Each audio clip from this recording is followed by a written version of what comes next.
তুমি কি আজ খুব ক্লান্ত? মনে হচ্ছে কি কেউ তোমাকে বোঝে না?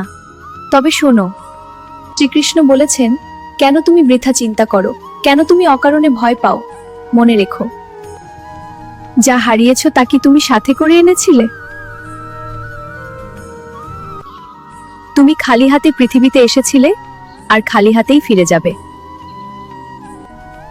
আজ যা তোমার, কাল তা অন্য কারোর ছিল, আর পরশু তা অন্য কারোর হয়ে যাবে। ভালোবাসার মানে হলো সমর্পণ, কাউকে জোর করে ধরে রাখা ভালোবাসা নয়। তার খুশিতে নিজেকে উৎসর্গ করাই হলো প্রকৃত প্রেম।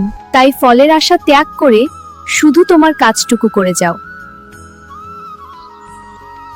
ঈশ্বর যা করেন তা মঙ্গলের জন্যই করেন, শান্তি তোমার ভেতরেই আছে। শান্ত হও, বিশ্বাস রাখো।